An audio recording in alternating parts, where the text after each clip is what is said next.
Slimehouse TV, myself Theo Kane, hope everybody is good, hold tight the Slime Alliance, the Slime Renegades and everybody else that's locked in and supporting. So if you checked out Tuesday's video, you'll know that we just got back from Toycon UK 2023 down in London. It was an awesome day, and in this episode I'm going to show you all the cool stuff that we picked up while attending that event. Come we do this.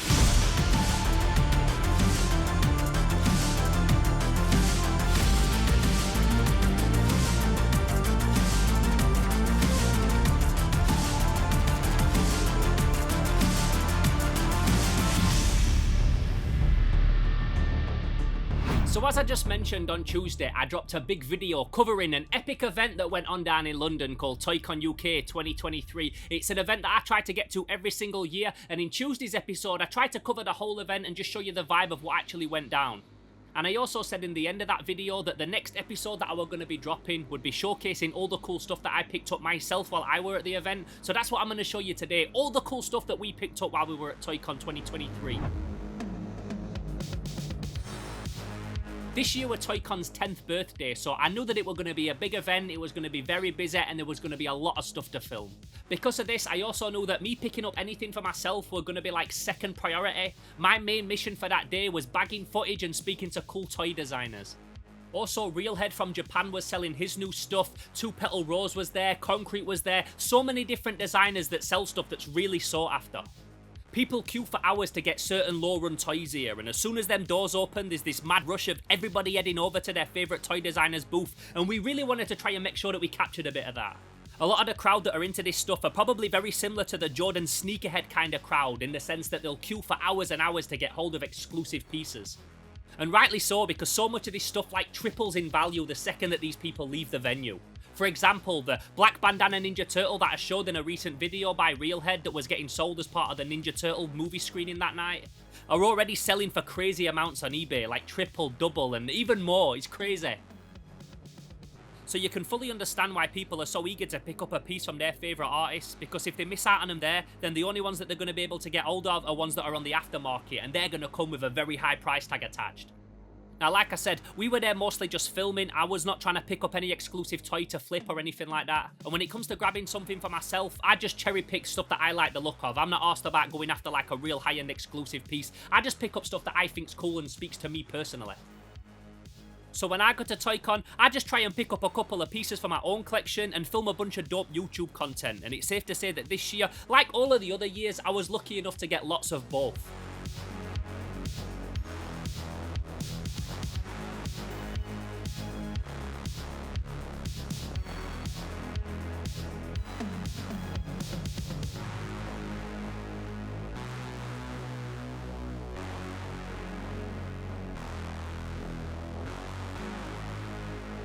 So the first thing that I picked up for myself was a big hitter from Unbox Industries. If you know about the world of Sofubi, you'll know how cool Unbox Industries stuff are. I'm a big fan of it and I've talked about it lots on this channel. They're without doubt one of my favourite toy companies that are working today.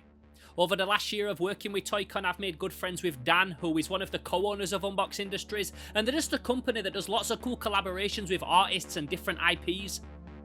And one of my favourite collaborations that they did is one that they did pretty recently for the old Namco side-scroller Splatterhouse.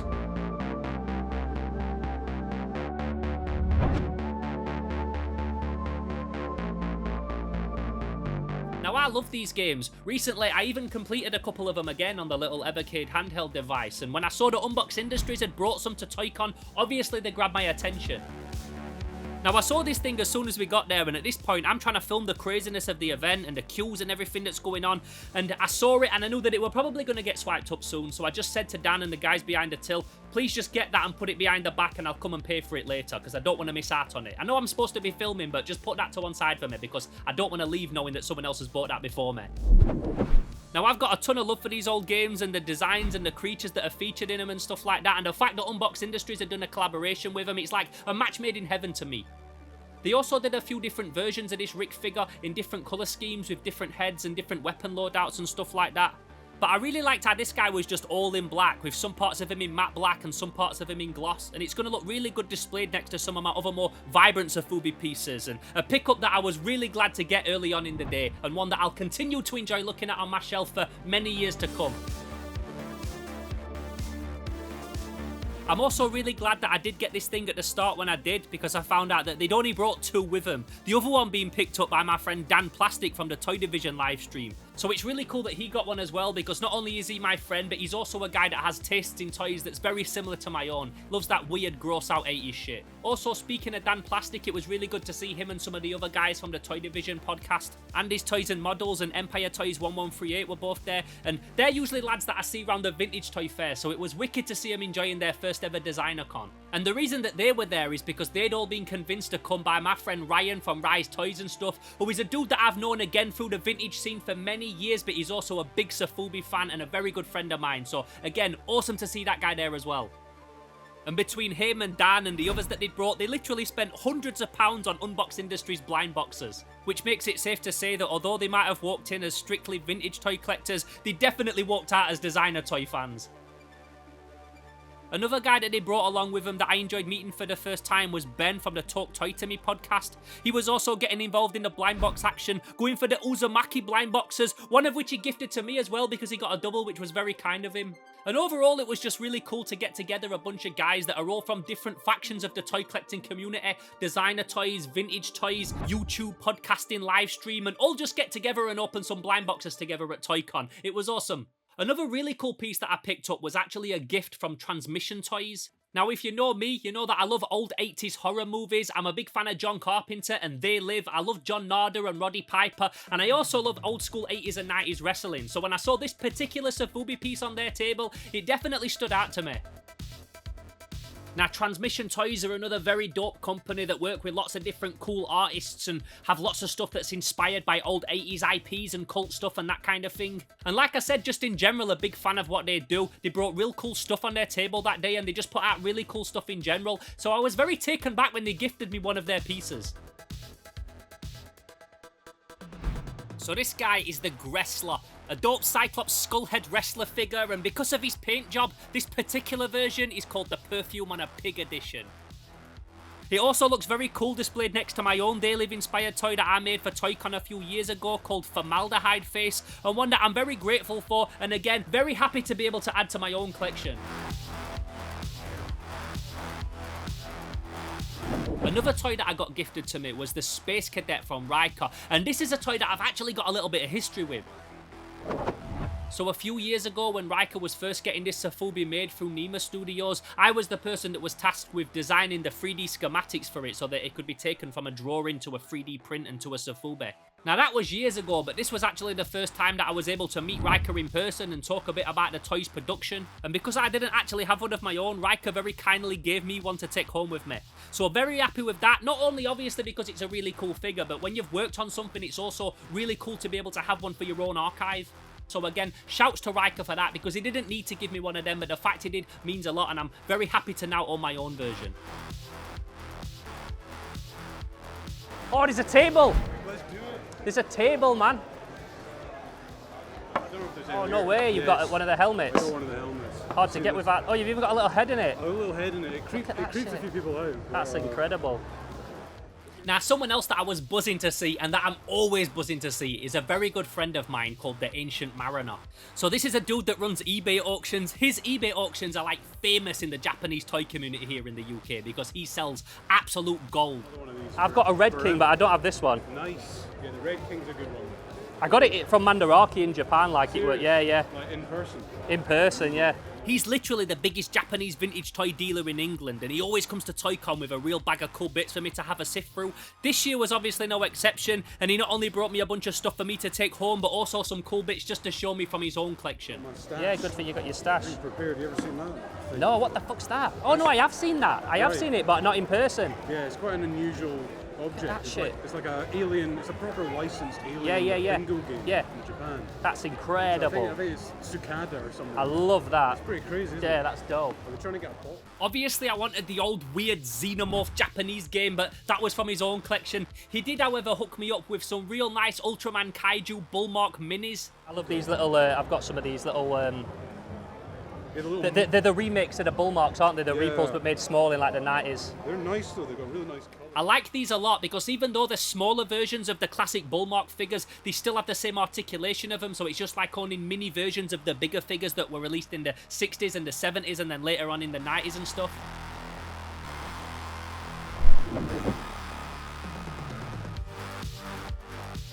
So I was really happy with them because I got a bunch off him that I needed for my collection. He also got me a weird old Radine, what he thinks is a shampoo bottle topper, and then some nice Bandais as well. Classic original 80s ones, complete with the little signature of the kid that owned them on the feet, which is always a real nice authentic little touch when it comes to this vintage Japanese stuff. Now, like I said, this is a dude that owns his own business selling vintage Japanese toys, and in terms of UK sellers of this kind of stuff, this guy's like up there. He's like one of the top ones for it. And although you got to see a little bit of his stuff here, I can tell you now, this is nothing. And the day after Toycon, just before we set off, we was lucky enough to go and visit one of his private storage locations and film what is now one of my favourite episodes that I've ever created for the channel. And I don't say this lightly, but this guy had an absolute Aladdin's cave of vintage Japanese treasure. And like I said, we filmed it all for an episode, so if you're looking forward to that one, make sure you hit that subscribe button and stay tuned for it because I can't wait to show you what we uncovered. Now, if you watched that recent Toycon video, you'll have noticed one stall that kind of stood out amongst all the contemporary Sofubi stuff. It's one that's full of vintage toys, and it's definitely one that caught my eye when I first saw it. So this is the stall of my friend Rob, who is not only a professional designer in the mainstream toy industry, but also a big collector of all this dope, weird vintage shit that I love, and you probably love as well if you watch this channel. His store was full of awesome 80s and 90s stuff, but all laid out in a way that I've never seen a Toy Fair store laid out before, almost making it look like his home studio or his office. Now, there was a lot of nice stuff on there, some real nice bits, a stall that drew many eyes, and definitely someone with a taste for gnarly monsters and mutant kind of toy design, and without doubt, a lot of stuff on there that could have quite easily come home with me that day. But the thing that really stood out to me was actually something that must have eluded a lot of people, because it wasn't until the end of the day that I actually saw him and picked him up. Like, I've got a really nice Hornby one. Toy catalogue. Yeah, Homer did all the Gladiators figures and that, didn't they? They didn't do many action figures, but there's that's cool, man. And what he had was a bunch of really cool old 80s and 90s toy catalogues, but not the kind of catalogue that you as a customer would pick up when you went to the toy shop. The kind of catalogue that would get sent to the toy shop from the actual toy manufacturer. I'll take them all for 20, yeah, if that's cool, because that's some nice reference material for me, you know, for my videos and things, like. And I love anything like this. This is the kind of thing that you would only get if you worked in the toy industry back in the day, so to me these are priceless. Now, these are full of absolute gold, they're incredible, and I don't even want to show them too much in this video or talk too much about them, because I kind of feel like I could get an episode out of each one of these individually all on their own. Like, as you can see just from the shots that I filmed, they're full of absolute treasure, and I think that if these were at a normal toy fair, they would have got swiped up instantly, but luckily, because I picked these up at a designer con, I think they must have gone under the radar of a lot of people. A lot of people there, because they were looking for Sofubi and designer toys and stuff like that, they probably wasn't even in the mind frame to pick up an old vintage toy catalogue, so I'm so lucky that I found them, because he gave them me at a real nice price, and I was so happy to be able to bring them home with me. I also need to give a big shout out to my girl Roxette. She's the girl that you'll see following me around at these events, filming me do all the interviews and helping me film a bunch of the B-roll that I use for the edit. Last year she got a couple of Unbox Industries blind boxes, was very happy with what she got out of them, and this year wanted to get some more. So she went over to Unbox Industries and got another Who Goes There figure, and also a real cute little greeny Devilman figure as well. Not only that though, but she also pulled the trigger on her first ever actual designer Sofubi piece. Another absolute banger from Transmission Toys. Now, she'd been looking at this one for a few weeks prior, so I'm really happy that she was able to get it. And it's the Devil's Kaiju Alistair Growly figure. This is like some awesome little transparent devil dog looking creature with maggots and worms and spiders and parasites inside it, so very dope, and very proud of her making her first purchase of Sofubi, and by the sounds of how much she likes it, definitely not the last. A couple of other bits that I wanted to tell you about that I picked up before we wrap this thing up was Vega Relics gave me one of his prototypes from his new toy that he's releasing. It's no secret that I love anything that's crustacean or crab themed, so I was obviously buzzing when he gave me this, so shouts to him for that, because that was very kind of him. Also, shouts to Faco. If you watched that video that we dropped on Tuesday, you will have seen us using his new gumball machine. And I can't wait to use it again because I've got 2 from that collection and I'm a collector, so I need all 4 now. So the next time I see him, I'm going to have to use the machine again and get the other 2 for the collection. Look, this is what you do to me, people.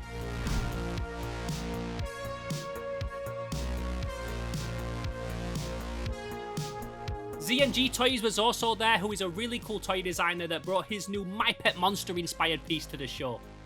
Obviously, if you know me, you know that I love My Pet Monster, so the fact that he'd released a new Sofubi in those colours definitely again stood out to me. He gave me some badges that I seem to have misplaced, and when I got home I couldn't find them, so I'm a bit gutted. He said he will send me some more in the post though, which is very cool of him. But yeah, shouts to him because his piece is magnificent. Definitely want to try and get hold of one of them at some point as well. And also shouts to Rob, the guy that was running the vintage stall. He had a couple of little minis on his stall that I really liked. These little minis of Ultraman and robots and Gundam and stuff that have little armor that slots on the top of them. And as a kid I remember getting these out of the gumball machines, but I've never seen them since. So when I saw them on his stall I was like, no way, I love these little guys. But then I got distracted looking at the catalogs and ended up forgetting all about them. So I messaged him and I said, can I please get them off you? And he sent me them in the post. So shouts to Rob for them as well.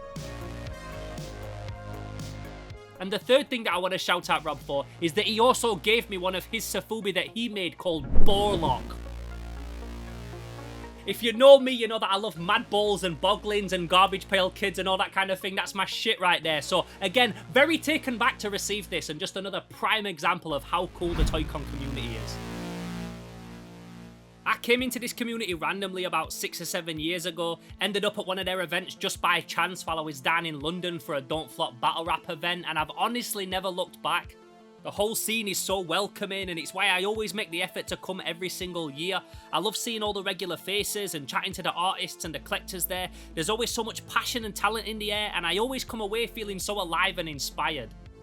I also again want to shout out Dan from Unbox Industries for everything that he does for us here at Slimehouse, and of course to Ben, who is one of the main guys behind Toycon UK, for not only being so welcoming and supportive of us every single year, but being the reason that we're able to get exclusive access to the event and film all this cool footage for Slimehouse.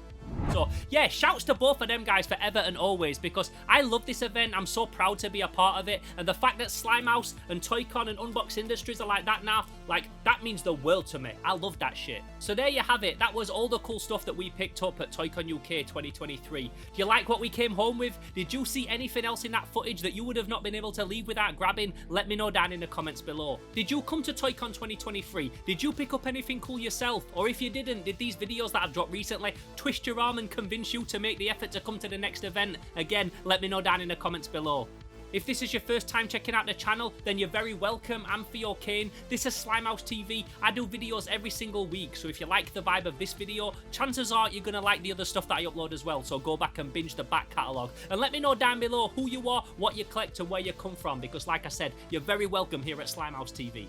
If you want to help support what we do here at Slimehouse, I do also have a Patreon. You can head over to patreon.com/Slimehouse TV. Check out the tiers on there. There's a nice one called the Slime Alliance that allows you to get exclusive access to behind the scenes footage and some other cool stuff as well. If you want to support but you'd rather not sign up to anything, there's a button you can press down in the description that allows you to send a one-off donation to Slimehouse. And if you can't help us out financially, then just share this video around. Share it around your favourite toy group, share it around your toy chat group or your friends or anything like that. It all helps push these videos into the algorithm and helps me make Slimehouse bigger and better than ever. If you want to hit me up about anything and you'd rather not comment down below publicly, the best place to do that is over on Instagram at Theo_Kane_Slimehouse. That's also the best place to keep up to date with everything that we've got going on here at Slimehouse TV. I try and upload on there every single day, so there's also a lot of exclusive stuff that I drop on the Instagram as well. So with all that said and done, I really hope you enjoyed this video today, and if I didn't see you at Toycon 2023, I hope these videos that I've dropped have convinced you to make the effort to come to Toycon 2024. I'm Theo Kane, this is Slimehouse TV, and until the next video, I'm gone. Pow!